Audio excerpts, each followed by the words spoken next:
this town. Yeah. What's good? Amazing guest today. I've been super excited since I first set this meeting up. Tabetha Waite, author, over 21 books, very talented. I've started reading one of her books, but I have not finished it yet because it's like as soon as I got into it, I got 3 pages in, and usually, like with books, especially since I started the reading challenge, that takes like a chapter or two to really feel emotionally connected or to really feel like invested in the plot. But it's like immediately I felt deeply connected to what she was doing. Hello. Oh. Hey, how are you? Hi, how are you? Can you hear me okay? Yeah, I hear you fine. Pleasure to meet you. Oh, yeah, good to meet you too, Daryl. The paintings behind you look incredible. Those are silhouette pictures. They so look... if you go to antique stores and stuff like that, yeah, there you can usually find them in abundance. But I love all of the historical figures, the outfits. It looks like really reflective of your work and like the period of time that you work in, that kind of Victorian age. Especially that one picture with like the count. I think they're both on horses or something. I'm pointing to it from my end of the screen, but you can't see it. Well, there's a couple that are doing archery. Yeah. I don't know if you can see those. I see that at the very bottom. There's a ship, and there's one, of course, that's writing. There's an author up there. And there's one playing the piano. There's a couple that are in the ballroom, one walking through the gardens and having some tea. So yeah, I've been a nerd a long time. You have your own expertise, it's good to be a nerd though. Yeah. What is it about the Victorian age that kind of gives you so much inspiration?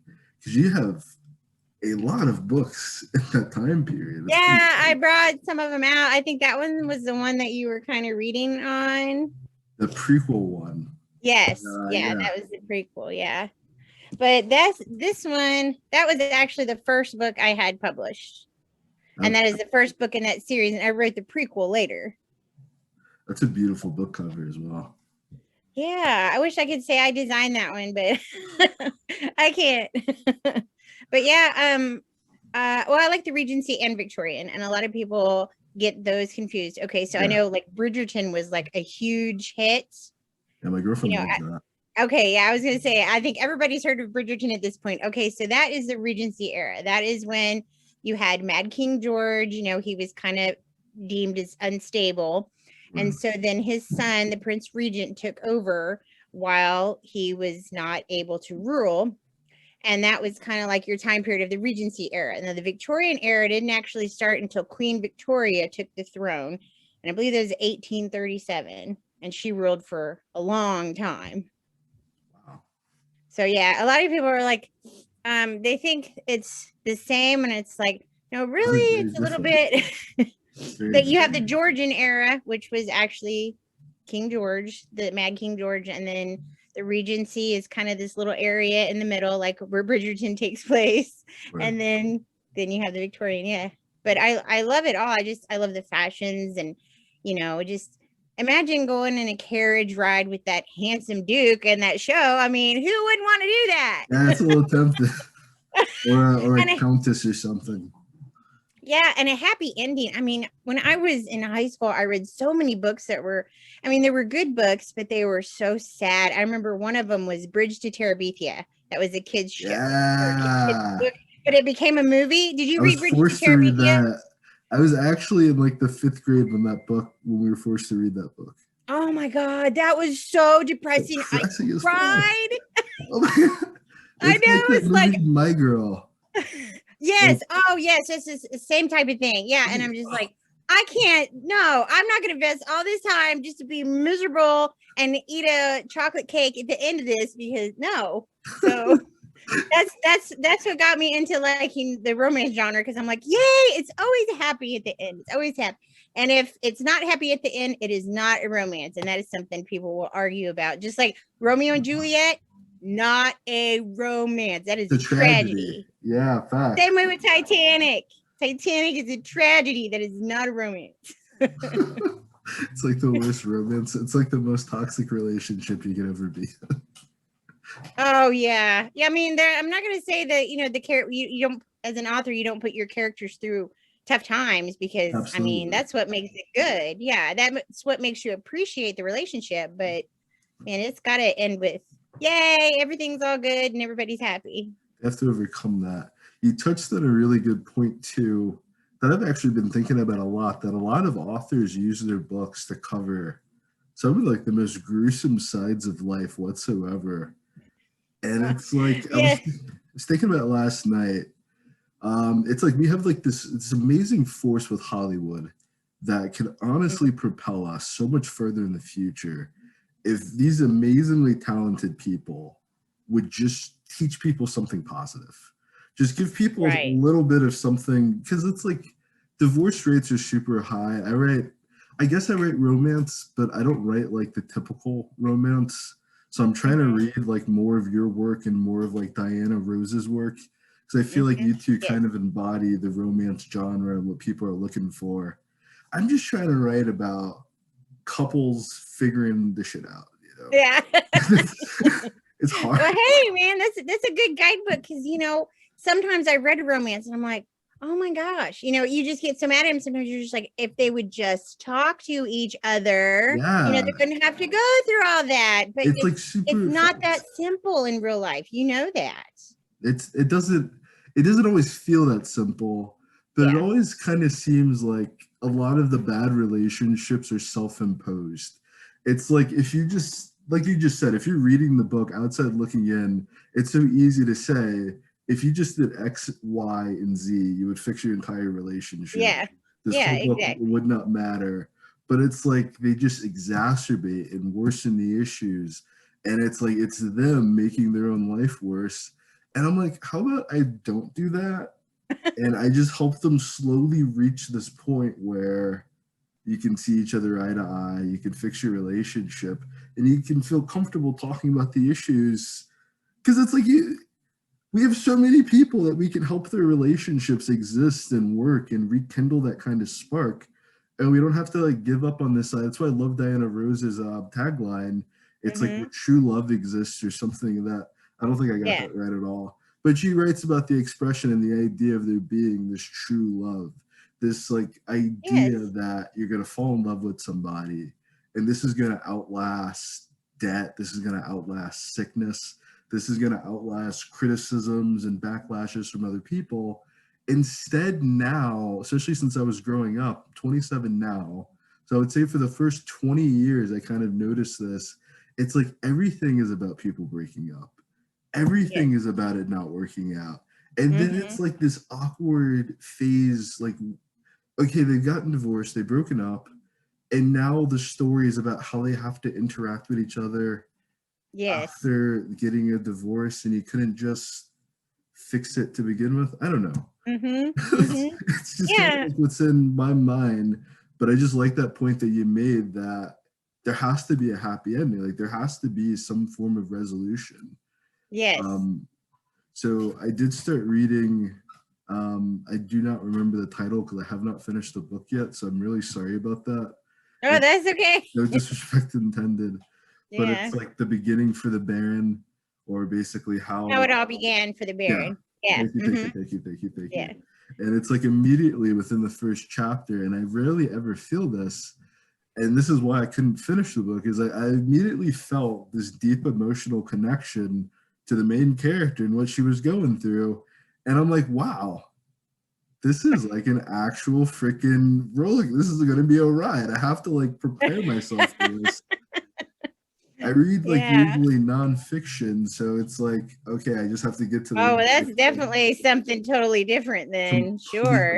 Completely. It's like literally I told you, like from the first page of your work, it was like it captured that idea that I've been hearing about for so long, the first sentence needs to like fully engage you.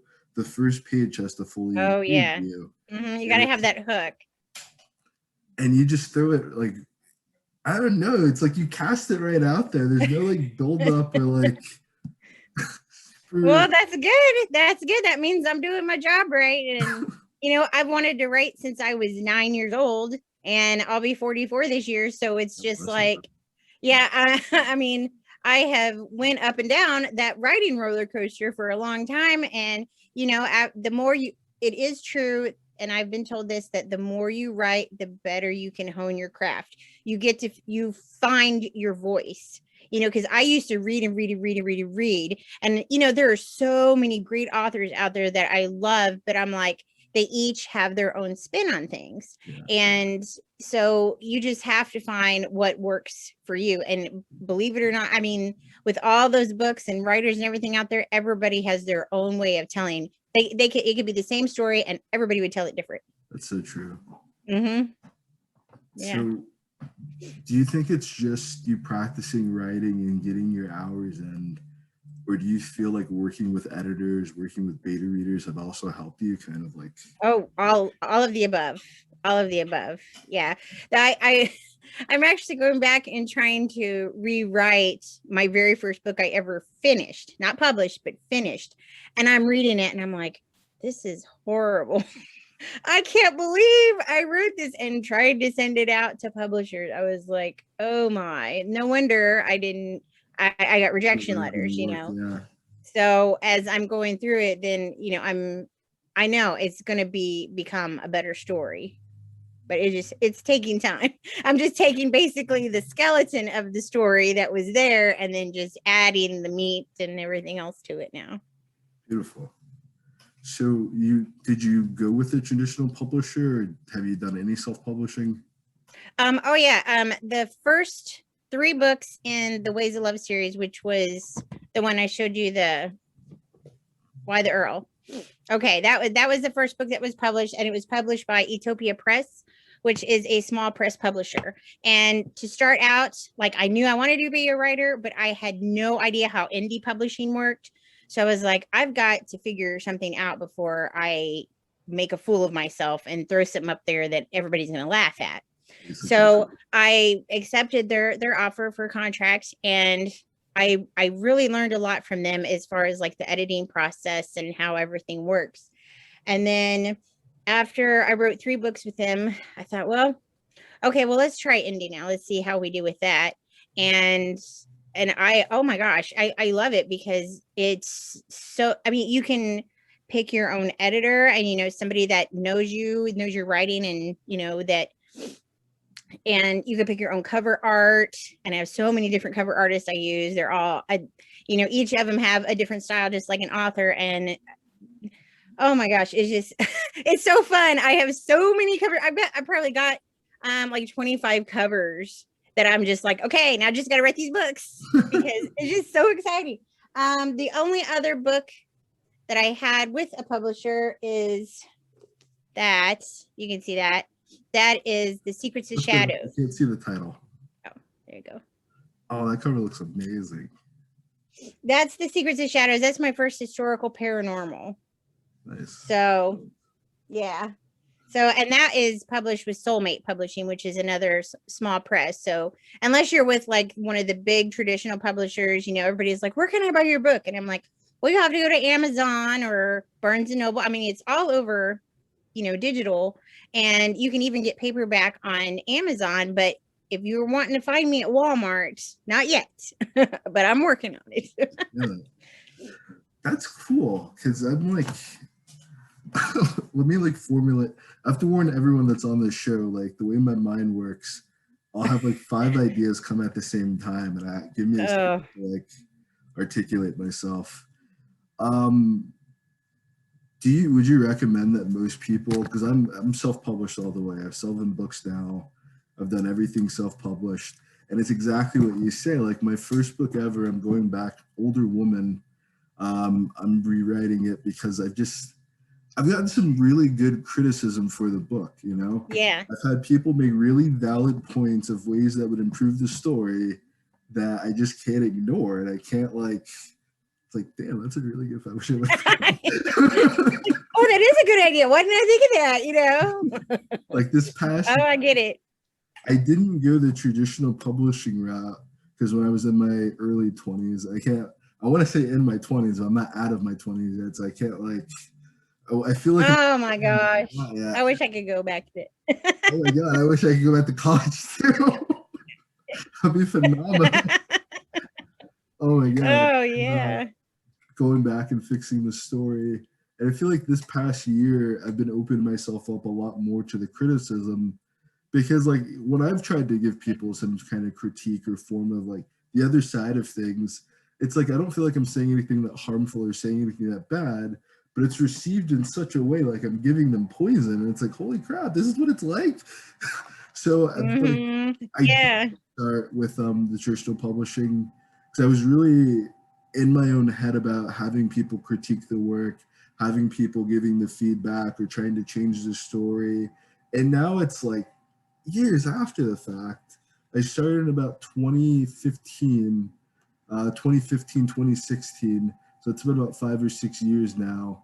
And it's like, wow, this feedback is really helpful. Oh, yes. Yes. Oh, yeah, it definitely is. And before I sent books out to a publisher, I was actually working on Why the Earl is After the Girl, but I had entitled it something else. What the Earl Wants is what I had entitled it. And I had used this free critique site. It was called bookcountry.com.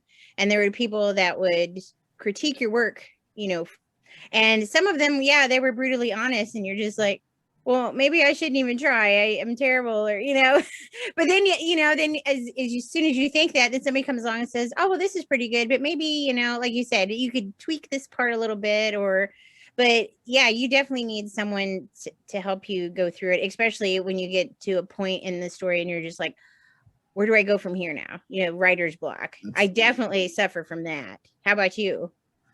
I feel like every single show we eventually get to the subject of writer's block, and I have to like give the same. I don't believe in it because it's really this video with Charles Bukowski like a couple of years ago, and it was about like the idea of the professional, and it's like to go pro, you basically have to do it when you don't feel like doing it. Yeah, it's true. He basically treats it like a coal miner will treat going into the coal mines. It's like, yes, it's dangerous delving into the recesses of my mind and trying to pull out whatever the hell happened to me when I was living on Earth and try to give some other people some way to heal. But there's like so many things that I could be right. Like I may not write the one specific story that I want to finish and work on, but I write SEO, I write like descriptions for Instagram, I write Facebook posts. So it's like if I don't feel like writing the one thing, I just try to redirect myself into a different direction and I write something completely freaking different.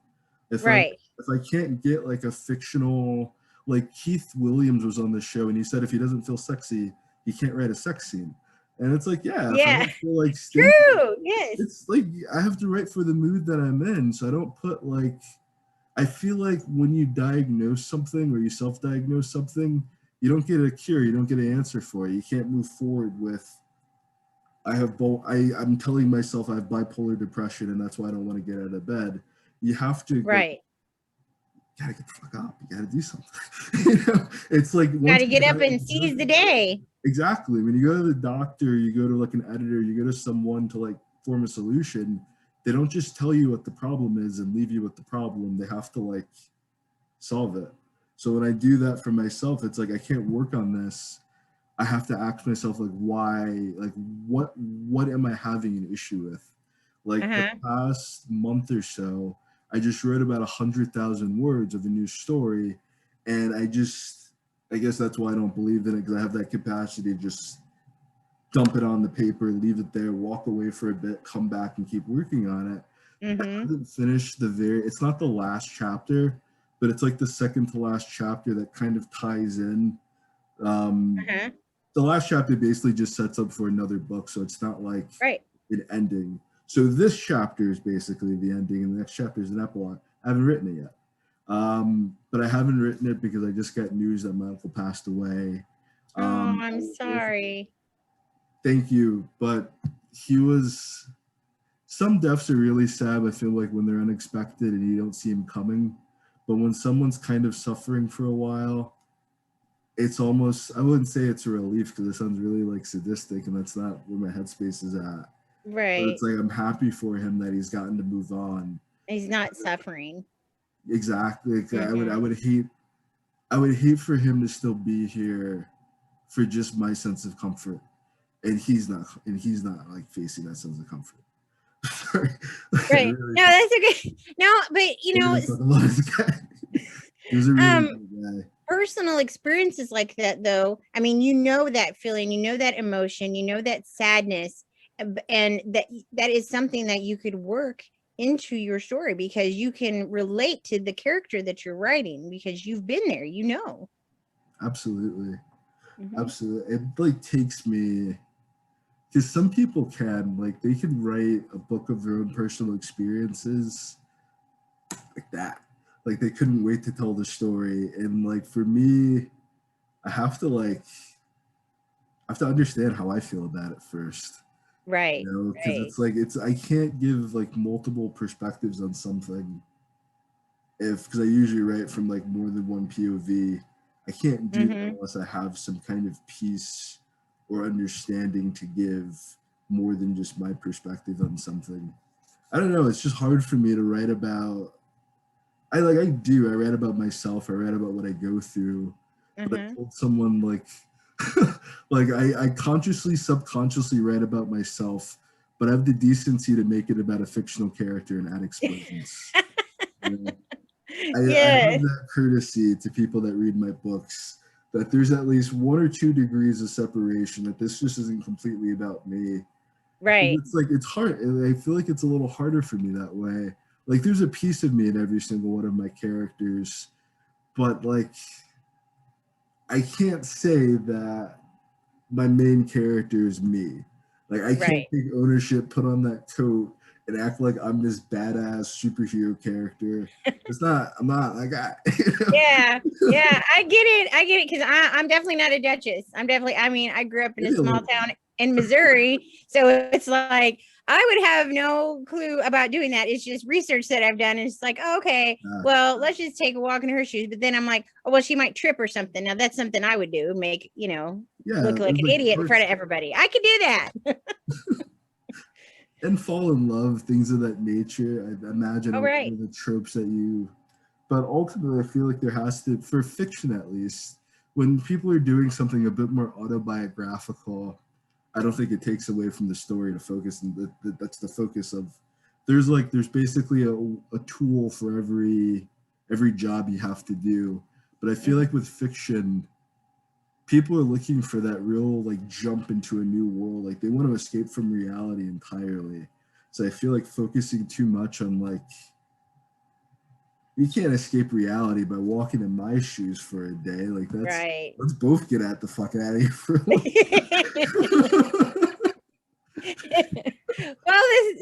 yes, I get that, but and some people say that they want that escape from reality too. But I mean, even if you're going through your own thing and you're reading a book and it's a completely different problem, sometimes even that will help though, because you're just like, oh, and I can focus on their problem, forget about mine for a while. Absolutely. Mm-hmm. I feel like my book Best Friends is like that. That's like one book. There's 2 books I can say that I definitely poured everything that I was going through at that time. And that's Best Friends. It's more of like that's like a pure romance. 2 college students are falling in love, but they've been friends for so long that they don't want to like be more than friends, that kind of thing. But it's Right. also showing like that's the basis of a long-term pragma relationship. Mm-hmm. It just kind of took what I was going through with a breakup I had in college that completely like shook up my entire perspective of myself, of the world, of women. Right. Just kind of it made me mature a lot faster, trying to understand the reasons why it didn't work out. And it's like I spend so much time and so much energy.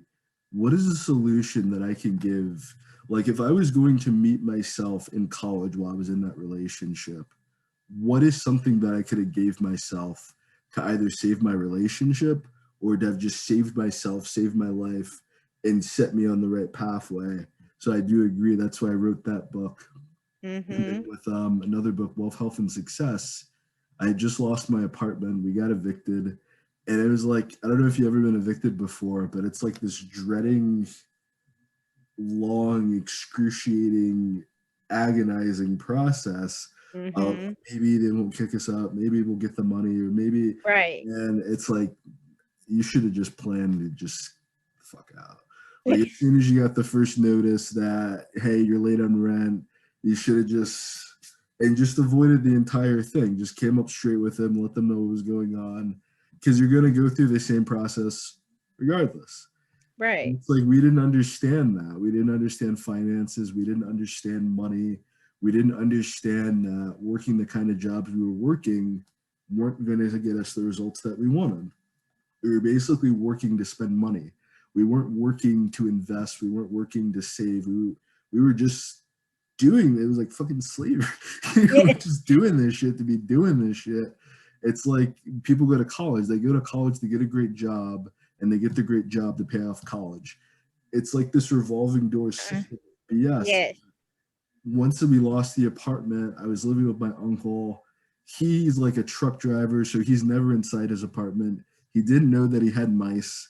So I'm like sitting on the floor one day and I see a mouse for the first time, like up close in a place I'm living in my lifetime. And I'm sitting on the floor. Like I have a mattress, but the mattress is like 2 to 3 inches off the freaking ground. A mouse runs across the kitchen. And I'm never going through anything like this in my lifetime, ever. So I wrote a financial. I'm sorry, I'm going on for a really long time. No, that's okay. I'm interested. Good story. Yeah, I want to know what happened to the mouse. What happened to you? Did you freak out? Did it run across you? You know. With the mouse, I had to go to like full mouse killer mode. We got some traps. I had to like put them in the right like locations. I saw the mouse go there, and it's like, if you ever killed a mouse before, it's like a life-changing event where it's like this thing is like completely innocent. And this entire process, like he's just trying to get something to eat. Yeah, it's not his fault, but yeah, you can't continue to be here, and you're gonna keep coming back if this doesn't.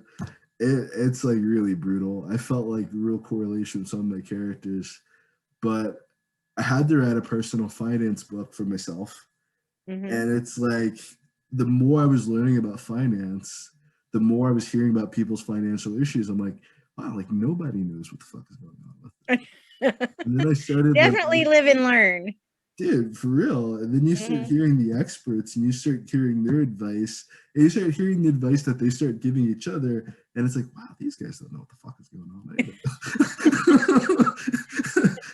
It's like, I'm getting advice from you. You don't even know how to do this. Yeah. Exactly. They're like, wing it.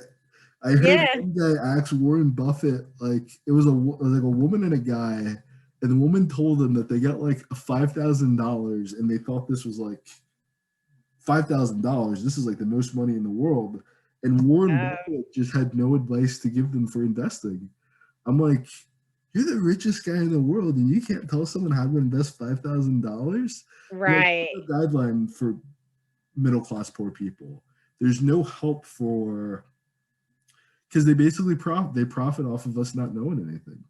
If you don't understand the eviction process, we kept giving them money. We kept trying to pay them off and pay them off and pay them off. Thousands of dollars that could have went to anything else. We could have probably bought a house with the amount of money that we spent trying to avoid this eviction process. The amount of money that we've kind of fundraised from family members trying to like get out of this situation. When it's like, no, they just want you to get the. Yeah. Right. Yes. You don't know it, and there's no way to know. And there's no, if everyone has bad financial advice, there's no way to help you. So I had to spend like the past 4 years or so understanding finance, understanding money, understanding just how this world that I've never like thought was important before. Like I never thought money was that. I was one of those just, who cares about the money?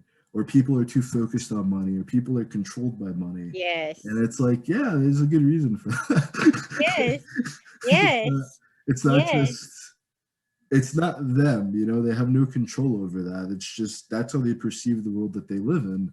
Until Right. you hear millionaires talk about don't focus on the money and then the money will come. It's like, well, these are two contradictory belief systems. Yeah. And Yeah. I Exactly. heard Garrett Gunderson, he's like a huge financial planner, analyst guy.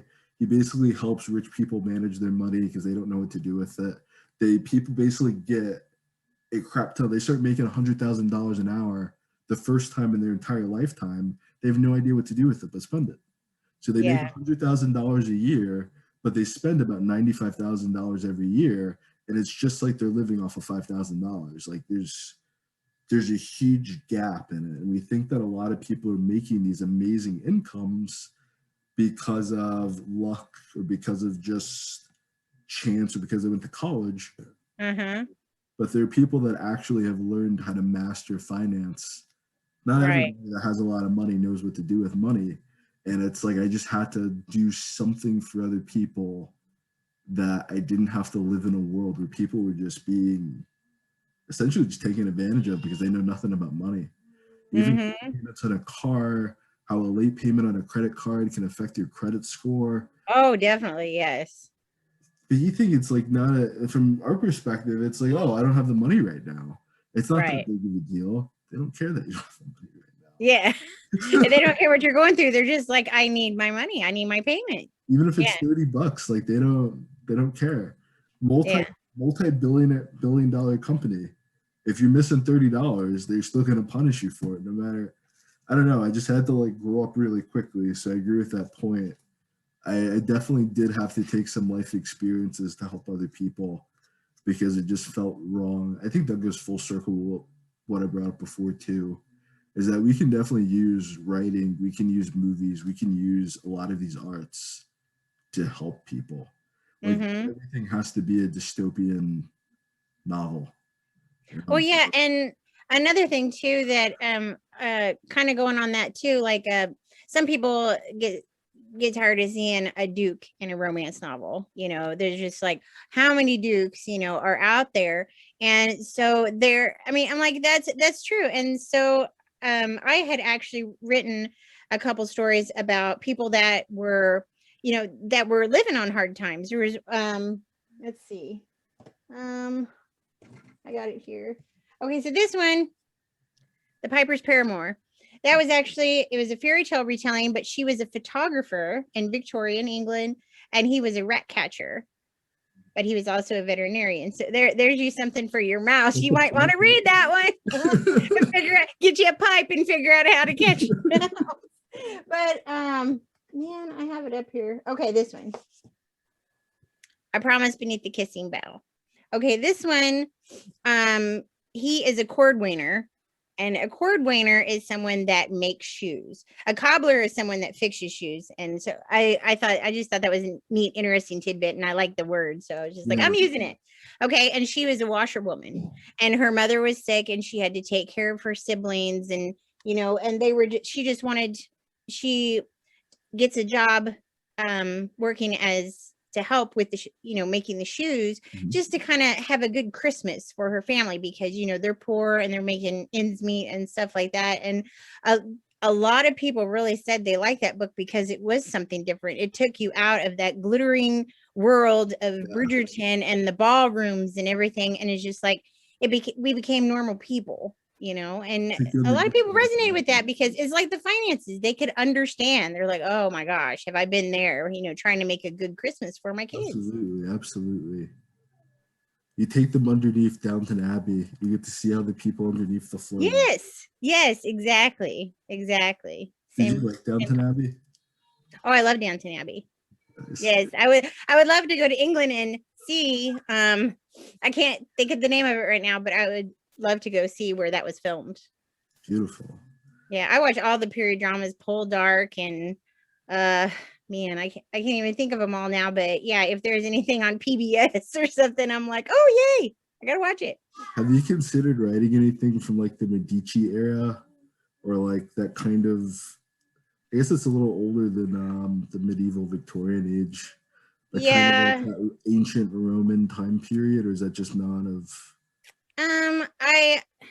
I would have to do a lot more research into that because I'm not immersed in that type of world, but I mean like gladiators and stuff like that, sure. I mean that would be interesting. That'd be pretty cool. The Hmm. research does play a huge role, just so that Google knows when they like scan over this with their spiders. Yeah. Research is very important to writing a book, right? So I'm Oh doing yeah. these crazy Google searches. It's a part of my work. It's not for personal interest. So, how much research, or like how many hours of research would you say? This is a weird question. I can already tell this is going to be a really weird question. But from basically the beginning of your career, you said you started writing at 9:44 now. How many hours of research have you done on your time period and on your specific like genre? Oh man. Yeah, I told you it was a weird question. Getting it out was probably Well, a lot of people ask that actually. It's not as weird as you think. A lot of people ask, well, how much research do you do? And it's just actually I'm what you would call okay, so you have like a couple different kinds of people. You have the plotter and you have the pantser. So I'm sure you've heard those terms before, but the plotter, in case anybody doesn't know, is someone that has it all figured out. They know how the story is going to go. They know from beginning to end. But a pantser is just somebody. It's like, let's just start out with a sentence and see how it goes. Okay. So that was my mom. Oh, that's okay.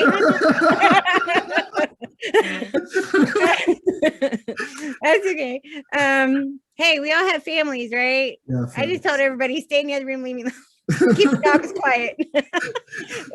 I'm sorry. So you were saying a pantser. So you basically flying by the seat of your pants. Yes. Okay, so that's where it's going. And so with research, I just kind of let the story and the characters take me where I'm in my imagination, it's all going where it needs to go. And then if I come across something, I'm like, is that something that they would have done then, or was this around at that time period? Then I just kind of research as I go along. So it's not like I'm going to sit here and research the whole book. I kind of research as I go along. Now with okay, this one, Behind a Moonlit Veil, that's a Victorian story, and I wrote it around the time of Jack the Ripper.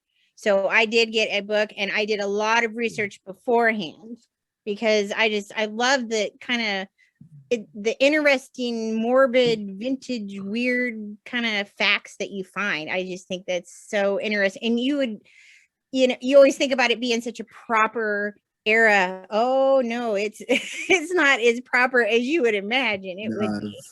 It's a pretty gruesome time period. Oh, definitely the Victorian era, because there was an influx of so many immigrants, and and it became crowded, and just people were suffering because there just wasn't enough work. And so I feel like I don't want to get like racial at all, but I guess I'll get like American historical. I don't think a lot of people realize like this modern era of America, how good we really got it. oh, we do. The people that came here, I understand like every other group of people suffered, but when you do understand what the European immigrants were going through to come to America, Oh they yeah. had it rough. Mm-hmm. It's like I did not get it when I couldn't have understood it when I was younger, before I started meeting certain people or doing certain research. I would have never been able to have the perspective of having sympathy for people that have done what was happened to African slaves or to Native Americans. But seeing where it came from, I was like, oh, okay, well, Yeah. so what got me was like I heard a piece about the chimney sweeps, and we Definitely. on that like fucked up. It's not as cute as Mary Poppins would make it sound, right? I mean, really the poor kids. That's what I'm thinking. Child labor was a major thing, and oh my goodness, fighting that battle like even after that time. I feel like even nowadays we talk about teenagers working, and we talk about not raising the minimum wage because these are jobs for teenagers. Why are teenagers working? when they should be focused on school? Why are things set up in that type? And it's like we have like so much further to go. We get so like caught up on not discussing, because the basis of why I asked you the research question was because I wanted to know like how important historical accuracy was. And then I got like lost on that point about American nationalism. Well, I mean, it's true. I mean, was, yeah. I think historical accuracy is important to a point. I don't want somebody to read my book and think, oh, well, this is nothing but a history lesson, because my main goal is to entertain. You know, there's lots of period dramas out there, and even some people said Bridgerton wasn't always accurate as far as their fashions or something like that. And I'm like, who cares? It was a good story, wasn't it? Yeah. So let's just focus on that. And that is my mentality. My tagline is I write romance with adventure and heart. So if you want a good story that's going to have a little bit of steam and a little bit of, you know, in it, then hey, then there you go. Check it out. But I mean, if you're looking for a history lesson and everything to be exact, I mean, like I say, I'm not going to have a cell phone, you know, some dude talking on a cell phone in his carriage. I mean, I'm not going to go that far with it, but you know, at least give him a pager. Yeah. Oh my God. We were just talking about beepers the other day. Me and a friend of mine. I'm like, oh my, the good old days that the kids nowadays, like even my girls were like, what's a beeper? I wanted to ask you that so bad just now. I kind of relate in my head, but like that was right before I was like even, what was a beep? Like what was a beeper? Oh my gosh. You know, okay. So it was basically a way for somebody to get to a phone to call you. They would send a number to your beeper. Their phone would, the number would flash on the beeper, and then you know, oh, okay, I gotta go call this person. So it was just like right before cell phones. Right before text message. Oh my God. My girls call me an internet fossil all the time. So, and I said, hey, to be fair, there was still typing class when I was in high school. We still had chalkboards and everything. So, yeah. I think like low key, I went through that elementary school. I had like a really old elementary school, but we started shifting through. It was weird kind of growing up with the technological switch. I think we were the last generation that played outside. I think like literally around like 10 years old, it stopped being cool to play outside or something. Oh yeah, nobody wants to play outside anymore. It's always, oh, we gotta, you know, play on our Switch or PlayStation or you know. Like, why would I play outside when I can play in freaking Narnia or something like that? Yeah. Yeah, exactly. Let's go to Skyrim. Exactly. Let's go to Animal Crossing and make an island, you know. And I'm just like, I like Pac-Man and Tetris, you know. I'm Galaga, you know. I don't know how to play all these hard games where you have to go do a quest. I'm like, our games are a lot easier than Pac-Man or Galaga. Well, yeah. Oh, those were easy, man. It didn't take any kind of brain power to do it. Now it's like, I got to complete a quest. I'm like, that's work. I don't want to do work. Basically, just have to walk the entire. I feel like the majority of modern video games is just walking. I'm like dead ass serious. Like I feel like most of them are just walking. Oh yeah, it is. And every once in a while, you got to kill a monster that's coming after you or something. Yeah, you kill it, and then it's back to. And like after a while, you think like, how? After you do all this inside of heavy armor, how are you not exhausted beyond? How do you just keep doing this? Oh, my girls like to play Zelda, the Legend of Zelda games. Yeah, and you know, they'll ride the horse, and then he'll stop. And sometimes if he runs, they make it where he has to catch his breath. And I'm like, well, at least they're trying to make it, you know, accurate. Yeah. But oh my goodness. That's another game where like the majority of the game is just running. Yeah, yeah. You don't have time. Like you're literally just traveling from this place to this place to this place to this place. I can't do this. Yeah, well, you know, now that I say that though, Pac-Man, what's he doing? He's just going all around in the maze of the board, trying not to get killed by the ghosts. Technically, he's getting like those dots while he does it, his power pellets, but yeah, just running. I'm serious. Oh, I love those power pellets, man. When you had the ghosts on the run, you could never catch them, but they could always catch you. Thinking back to like what you said on historical accuracy, though, I think that's important for like a lot of younger artists or newer like authors to know, because I feel like there's a lot, just going back to even what you said about writer's block, I feel like there's a lot of paralysis. I feel like a lot of people are finding like these kind of sticking points in a way that either with their marketing or sales, they didn't get any results with randomly posting a picture of their book. I just had someone, oh my God, I just had someone over the weekend, and like bad marketing, like low key bothers me. I love good marketing, but bad marketing just kind of like hurts my soul. Cause like you're putting a lot of this time and effort in, and it's like the same person, like every other day would post a picture of both his books and just a wall of links to his book. Like I only need one link to buy your book. Yeah, right. But it's like, I know, like you have not said, I told him, like, you haven't said anything about what your book is about. I literally, at least put the blurb. Nothing. Yeah. Nothing at all.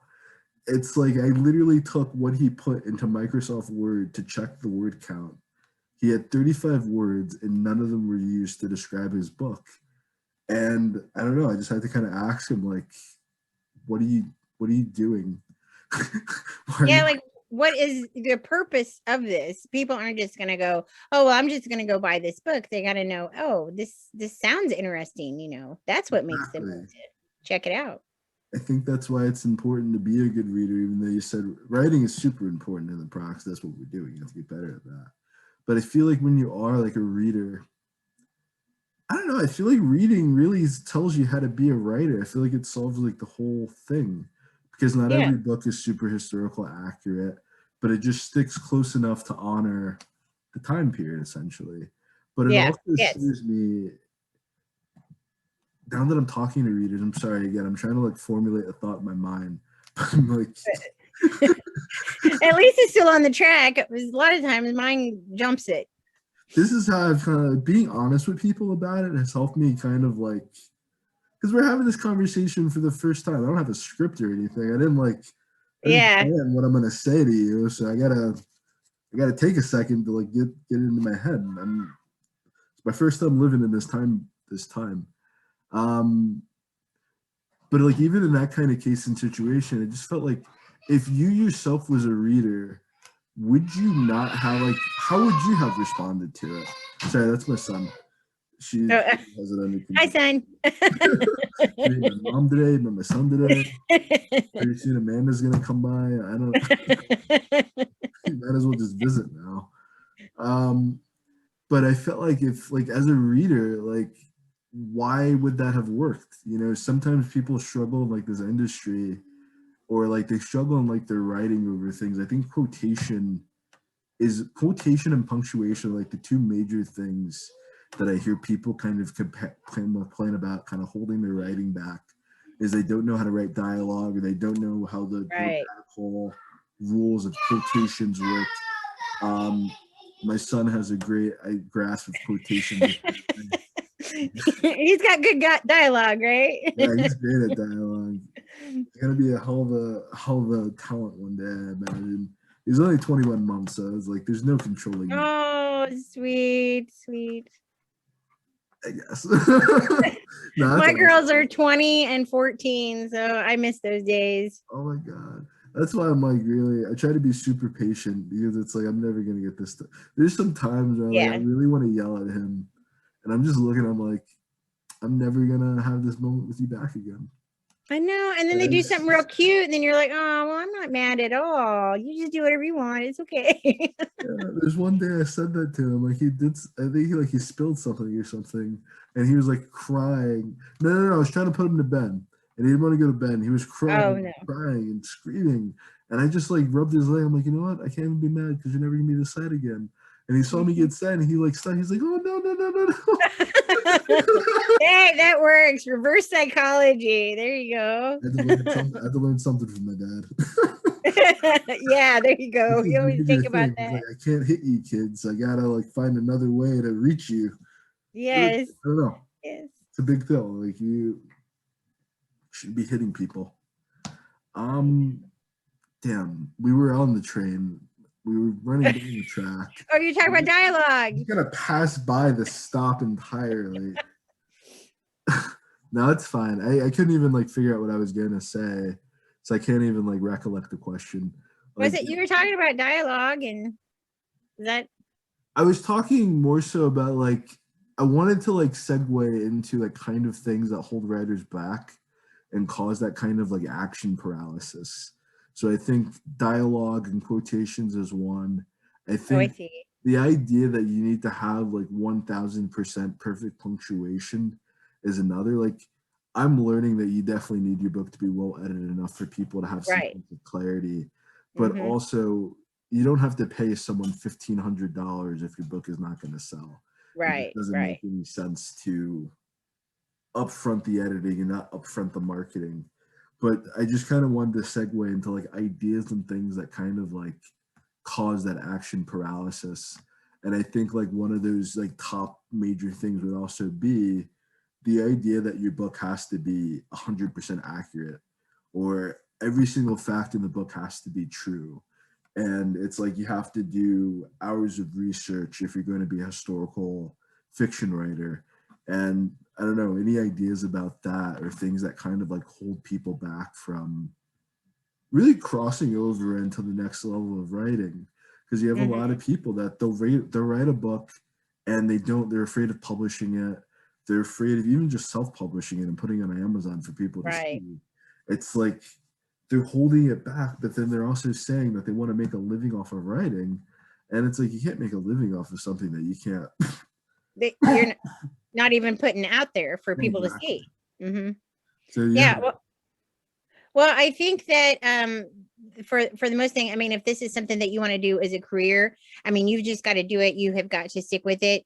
Just like doing research for a book, you have to do research into that. Marketing is very hard. There is a lot of competition out there. I would say before somebody even tries to publish a book, get your social media following. You know, talk to people that write in the same genre as you do. I mean, that really helped me a lot. And um and other than that, you know, make sure you have good cover art. You want something that's going to catch the reader's eye. You know, they always say don't judge a book by its cover, but they we do. do. I mean, we really do. And we're like, oh, that book looks good. And you know, you gotta there's so much, and like you say, it has to be edited good. And there's so much more to it than just, oh, I wrote a book, now what? Oh, okay. Well, here's this scroll of things that you really should check That's mark off first, you know, before you send it out there. And then, but don't let yourself be afraid, and know, you know, tell yourself it's okay if somebody doesn't like it, because not everybody is going to like the same thing, and that's okay. But, you know, and you really got to have a stiff backbone, because, you know, some reviewers can really be mean, and they can really tear you down. And, you know, there's been times I've had a review that wasn't 100% 5 stars, and I'm just like, I'm terrible, you know, just like untangled, you know, and just like, I'm a despicable human being and I just should quit. And, you know, but you just, you know, just like falling off the horse, like, okay, well, what did they not like? Well, let's learn from that and, you know, apply that next time. I love when things go full circle. That definitely connects back to a lot of what we like began talking about early on with being able to take criticism and being Yes. able to like absorb this kind of blows. I think it's Mm-hmm. true though. Like this is like one of the highest rejection like jobs in the world. I don't Yes. think really maybe giving your scripts to Hollywood producers might be the next step for rejection, or door-to-door marketing or sales might be the next step for rejection. But you're never going to face more. Someone picking up a book to read is the most erroneous decision that you make as a person. If you have Right. 5 books lined up in a row, they only have about 2 weeks, maybe a week to read each book. You're looking at like a five, even if they like were a really dedicated reader, you're looking at about like maybe 5 months until they reach your book. I feel like Right. another thing that holds people back is that I am business minded, I am financially minded, but with that again, you know, there's a difference between running a business and being an employee, and that's when you're an employee, you get a paycheck every single week, or you get a Yeah. paycheck every biweekly. You have some money coming in, you get a little trickle, you get a little money coming in. When you're running a business, You can Mm-hmm. go a week or two without any sales. You can have, if you're running a restaurant, you can have 2 very slow weeks in a restaurant, and then the third week covers your entire profits for the entire month, essentially. I don't Exactly. feel like people spend any time building the relationships necessary that at the end, like at a certain point in time, whether or not you read my book doesn't matter. But whether or Mm-hmm. not you're going to refer me to somebody else that would read the book is a hell of a Right. lot more important, essentially. If you read my book and you don't like it, I got one person to read my book. If you heard of my book and you hear about what I'm doing, you hear about the type of person I am, then when someone's asking you a book to read, you can go, this freaking guy is gonna. I don't know. I just feel like a lot of people, especially like I run the group Multi Writers Collective, Mm-hmm. and I get to meet a lot of writers. I get to kind of see what their process is and how they go about things. And it's like, if I'm also a writer and author, why would I buy your book? You know, Mm-hmm. it's not like in a competition type of sense, but it's like No. if we're both attempting to sell books, why are you not also asking me about my book? Why are you not Right. also asking me, not in this context of this conversation, I'm talking about people that are literally just DM, book link, read my book. Oh, you're not going to read my book? Block. And then they're on to the next person.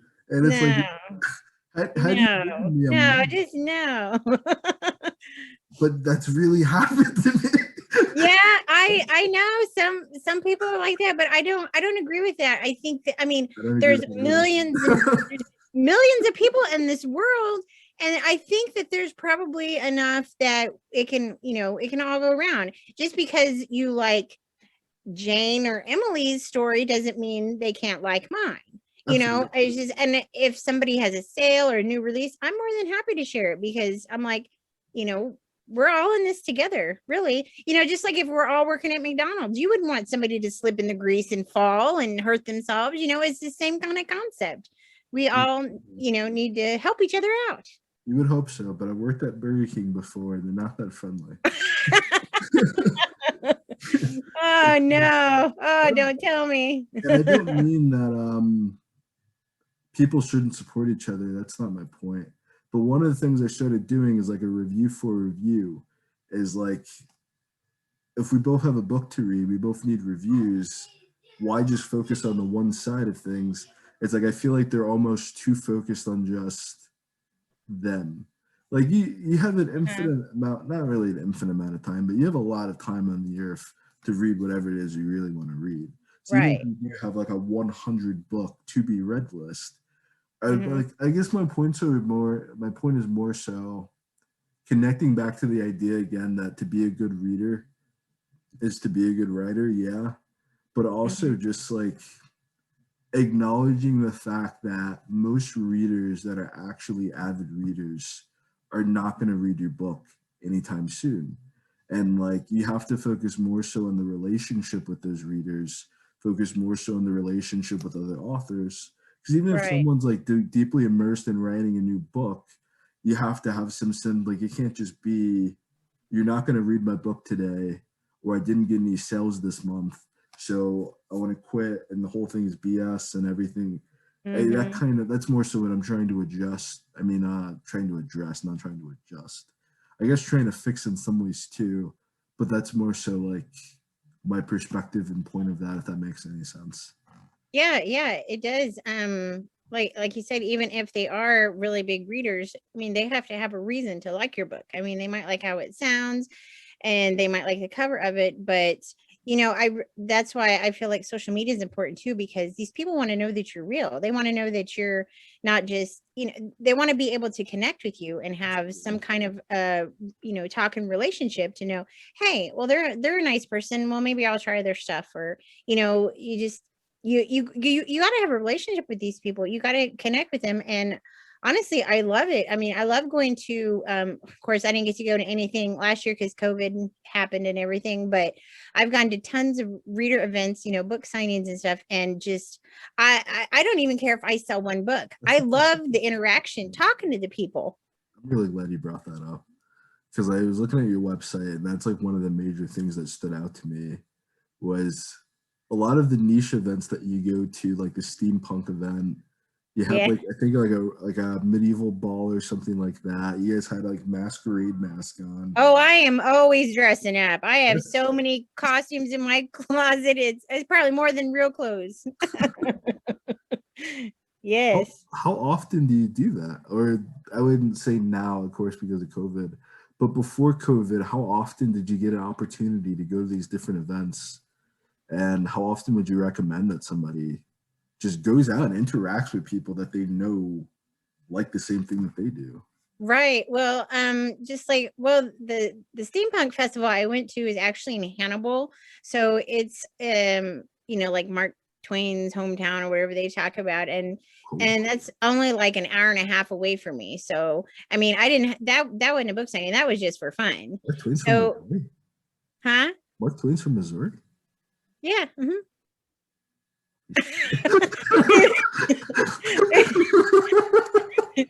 Yes, actually he is from Hannibal. Yes. Yes. Yeah, so they have like a little tour and everything down there. You can I mean it's still a pretty small town, but it's nice if you get the chance. And we took a steamboat ride and everything. That's where that ball was on the steamboat. But I've gone to it. I mean, and I try to go to things at least that are close by, and like the Renaissance Festival in Kansas City. That is I love that. I love to go there. It's a lot of fun. But now I've gone to California to a historical romance retreat. Nice. And oh my gosh, it's just, I mean, we have tea. I mean, we have the ball. They even had like bathtub gin for us to drink because there was a roaring 20s night, and I was like, it was really good. And I had like a couple cups and I was like, woo, it was really good. I loved it. It was so much fun. And that's why I go to this stuff. It's a social interaction. I feel like I'm an introvert at heart, but an extrovert when it comes to doing fun stuff like that. If I can dress up and pretend that I'm in one of my books or something, I mean, it's fantastic. I just feel like I'm the belle of the ball then. You get to like take on a whole new persona too. You don't have to Yeah. necessarily be the introvert. It's like you can be a new element of your personality. Right. That's Right. incredible. I don't like, how do you prepare for those events then? I've never done a book event like at all. I've never done anything like that before. Well, I have a little cart that I carry carry around with me, and so like that's got all of my like book swag and stuff. They give out to readers like bookmarks or chapstick or hand sanitizer or something like that. Right. And that's if I'm going to do a signing. And then of course I have my books and whatnot. But then if I'm just going to go to like an event just for fun, like the Renaissance Fair or like the Steampunk Festival, I mean, I just pack my costumes and just head out the door. I mean, you don't have to spend a lot of money to go do a lot of this stuff. I would definitely look for local events first. Try the library, your local library, have some of your books. Yeah, have some of your books there, and even check out your Barnes and Noble. There's a Barnes and Noble about an hour from me, and they had like a writer's weekend that they had set up. So I was lucky to go down there. That was my very first book signing. And that was I believe around March of 2017, because Why the Earl is After the Girl came out in July of 2016. And then I thought, well, okay, I'll go down there with a couple books. And it was pouring down rain. And I was like, oh my God, nobody's going to show up. This is going to be horrible. But actually, I did have a few people show up, and of course, most of them knew me, but it was still, I mean, I love to have their support. And actually it meant a lot to me because of course I said I wanted to write since I was 9, and I was in the 4th grade, and my 4th grade teacher actually showed up. And yeah, so that made it right there. I was like, I don't care for anybody else, I was glad for whoever came, but I was like, that just made it for me. I'm sorry, like I didn't catch it the first time you said it, but the second time I did. 9 years old was around the time that I really got into this too. Uh-huh. I don't know if it's just something about that age. So what was the last event that you were able to go to? The last thing I went to, let's see. It was the historical romance retreat in 2019. Nice. It was in September, and that was in Riverside, California. Gorgeous, beautiful place. It was held at the Mission Inn, and if you ever get a chance to go to the Mission Inn in Riverside, I highly recommend it. It is a gorgeous hotel, and of course, California weather is perfect. You're in Southern California? Yes, in Southern California. So we were just having me and my mom were having a conversation about California, and apparently Northern California weather is like terrible. Oh, I haven't been to Northern California. I haven't been further than LA, but yeah, it's. I've never been. Where I don't even know. Where are you from? I guess I should have asked that. I'm from New Jersey. I've been to the boardwalk in New Jersey. Nice. It's beautiful out there too. Colder. It's colder than California. It's really cold. But I loved it. I couldn't get over the traffic on the East Coast too. It seemed like you know. Oh there's just so many people that live here. And it's people just come here all for the same thing. And it's like, you guys can't all have this experience. Like, the more people that are here, the worse it's going to get because there's too many freaking people. It's like you have literally people living on top of each other. It's not, I don't have that kind of situation where I live. I live in like a really small town in New Jersey. So you don't have like any of the normal New Jersey issues or, I don't know. It's more like, I live in Vauxhall, so it's more like living down south in a lot of ways. Like a lot of like some of the roads don't have like any sidewalks. A lot of the houses are kind of like a little bit smaller, but just enough for like one family or two families. But then if you move like just right up the road, you're back in tight of like people living on top of each other. And it's like, I hate apartments. I hate townhomes. I hate like these massive gatherings of people living and paying more than they. It's like, it's so fucking expensive. I'm sorry, I'm in a Jersey rant right now. Yeah. That's okay. It's so expensive here. Yeah, it makes sense, and it's like, it's not. It's like they say like it's expensive because it's close to New York, but like New York, like I haven't been to New York since I was like 9 or something. Like, it's been a really long time for me. Maybe like in college, going through like LaGuardia Airport to get through New York back to New Jersey. But it was like the worst experience of my life because New York traffic is like the worst traffic on the planet. I've heard that. I'm supposed to go to New York in October for an event, and I've never been there. And like I said, I live in Missouri. I grew up in a small town. I live out in the country in the middle of nowhere where literally like the postman is like, that's rush hour. Yeah, so I know I'm just going to be like, oh my gosh, this is crazy. I'm definitely going to look like a tourist. I'm not even going to have to wear like a camera or anything. Yeah.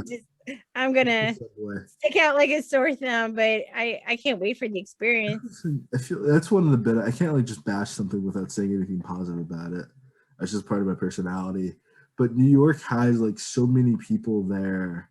And it's like at any given moment, you have people like that are from everywhere.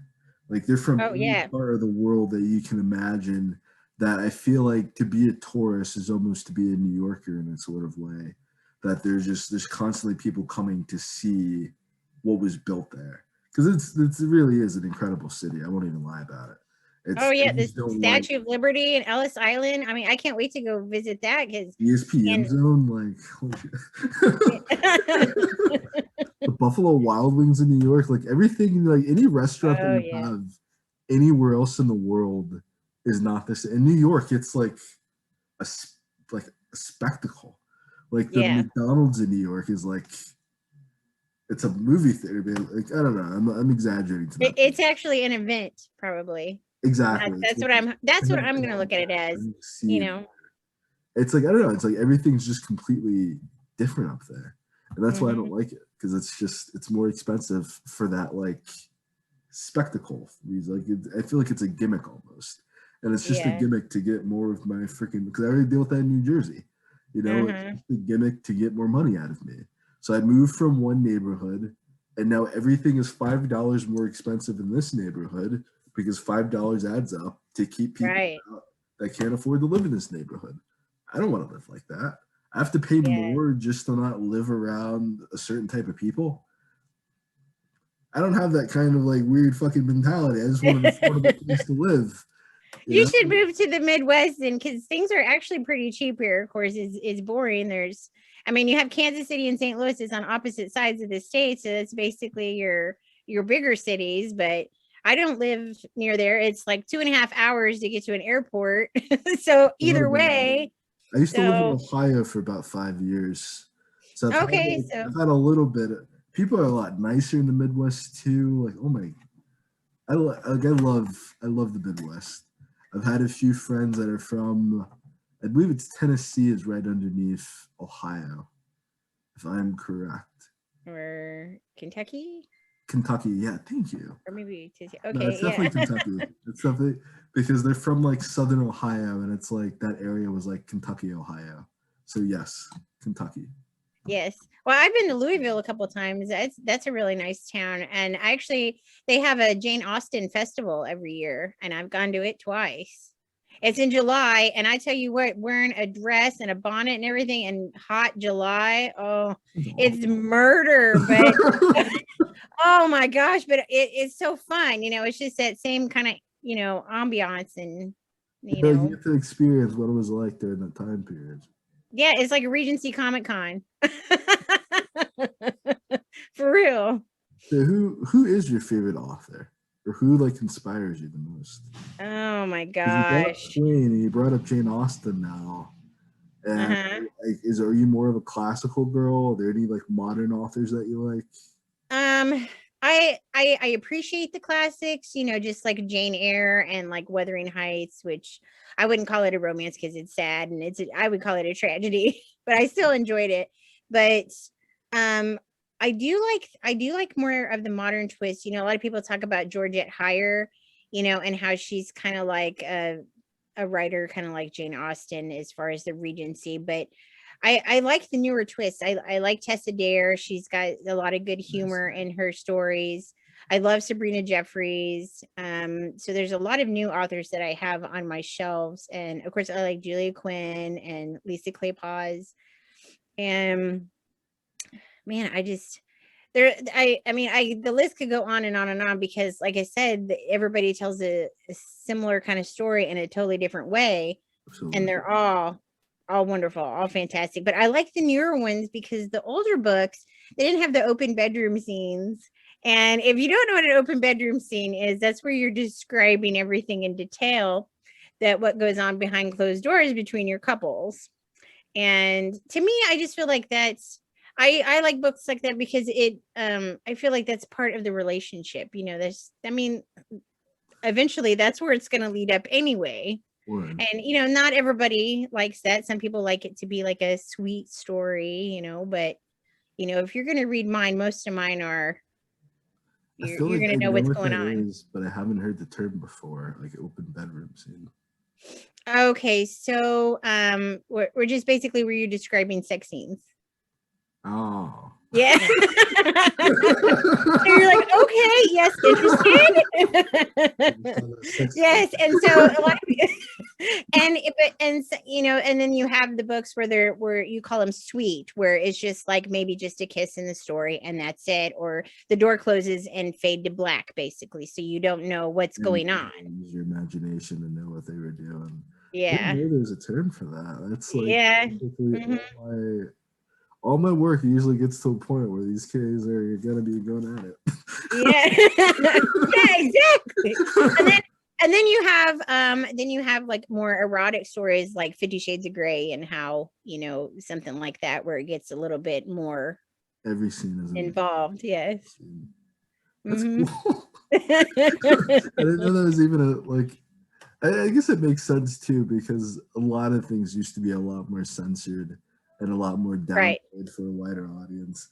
But I'm sure during Jane Austen's time, I mean, they didn't even, they wore dresses and they were all about, modesty. And I'm sure that is not something that she would even considered putting in her books.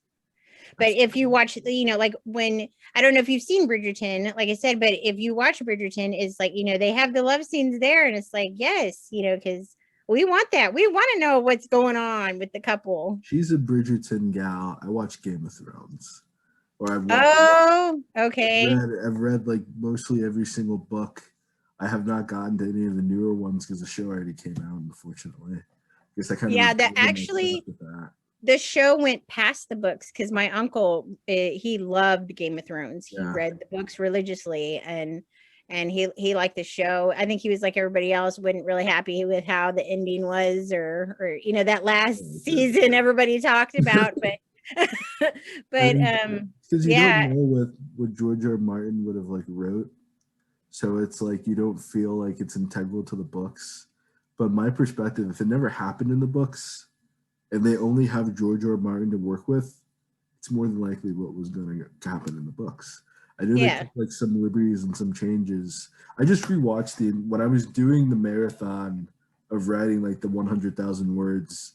I was watching Game of Thrones the entire time, like literally the entire time I was writing. I'm like writing, watching Game of Thrones.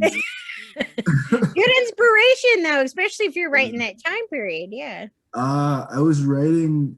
I write like so for the Crown of Nadia and that series of books and where that takes off. It's more of like a modern version of Game of Thrones. I studied like political science in college, so it's more of like if House of Cards met like the Empire, met The Wire, and met Game of Thrones, and they like got together and made a book. Oh wow! That's what. Wow. Yeah, so it's like it's not really hood, but it's not really urban. I don't know. I don't really know how to like.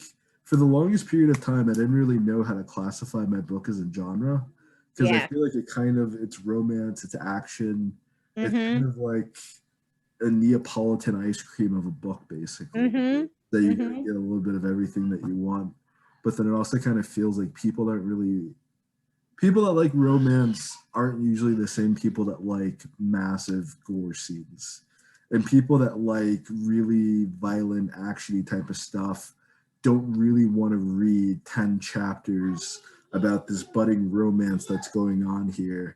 So I just kind of like, I don't know. I feel like I'm still finding my style and finding my kind of like lane, but that's what I write. I just kind of write what I would want to read. Yes, exactly. I don't know if anybody else reads that. Oh, I'm sure the readers are out there. It's just, you know, even I tried to, I do have another book. I guess it's kind of like with another publisher. I don't know if you've heard of Radish Fiction. It's basically okay. Well, Radish Fiction, if you look it up, it's an app, and you can read different chapters of a book. It's like watching episodes on TV. You know, like a new episode, and they actually call them episodes instead of chapters. And I had this idea. I wanted to write like a young adult fantasy because I read the Court of Thorns and Roses series by Sarah J. Maas. I don't know if you've ever read that, but it is spectacular, and I definitely recommend it. It was something I wouldn't have normally read, but after I read it, I was like, I want to build my own world. You know, it's just, I totally got inspired from it. So then that's where that is called The Kingdoms of Kiernan. And it's about this young girl that she's the rightful ruler to this kingdom, you know, to these kingdoms and stuff. And so I've been writing it as I'm redoing this other book. So I've been doing 2 books at once. And everybody's like, doesn't that ever get confusing? I'm like, no, because one's still a historical romance and one's a fantasy, and different. Totally different. But I mean, that's the kind of thing, you know, you just, and because people know me for historical romance, and so you still have to kind of, it's like working all over again, because you've got to find that right audience. And it's kind of like with you know, you're just like, well, I'm not sure who's going to read it, but you know, there's people there are people that will read it and they will love it, and you know, you do just kind of have to figure out. I know it's like you said, it's got all these things going on with it, and you don't know how to categorize it. But I would just pick like the strongest element. Like if it's got mostly fantasy, then maybe say, okay, well, it's like a fantasy thriller or something like that. Word. You know. Thank you. Yeah. So we're getting up on the time period. That wasn't on purpose. Do you have any closing thoughts, any ideas? So I don't know. I don't know if there's anything else that you wanted to say that you didn't get a chance to say. If there's any thoughts you had you didn't get to share. Well, just basically just I always tell people if they want to be a writer, then do it. Don't give up your dream. If I have 63 rejections in my possession, and then I've kept them all. And each one, they always chip at you a little bit, your confidence. But you just gotta you have to just, when you fall off the horse, you got to get back on and just think, well, if you got to find out what works best for you, and like maybe romance wouldn't work for me. Maybe I should have, done something else, should have been like a thriller writer, been like Stephen King, not that I'm in that category at all, but that's just but definitely that's just my advice is to people, just don't give up on your dream. Just, you can do it. Just stick with it. I feel like there's people that win. At the end of the day, the people that are usually the most successful are the people that just didn't quit. No. Yeah, you can't take no for an answer. Yeah. Especially by people that I imagine most of the times they themselves aren't even authors. They're not even going through the creative process. It's like their job at a certain point is just gatekeeping.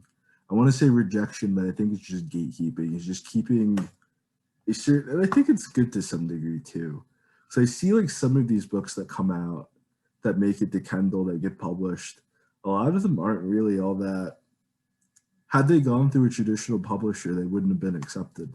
I still think it's great that the author created the book. I still think it's great that they got themselves out there and expressed it.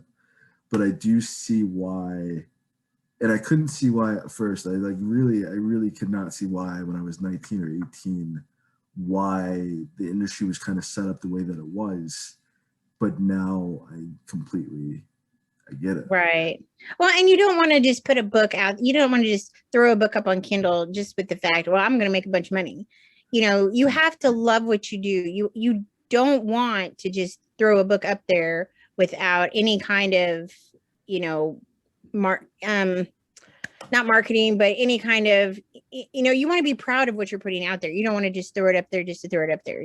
This is quality. Something that you spend a lot of time with. Like I write about 10 on a normal book. I try to go for 80,000 words, and I write 10,000 words a week. And so it takes me about 2 months, and that's a lot of time you spend behind your keyboard and everything, and ignoring your family. You know how it is. But I mean, it's just because you have that drive and you're just like, I've got to do this. These people, these characters in my head, they won't be silenced. They've got to get out somehow.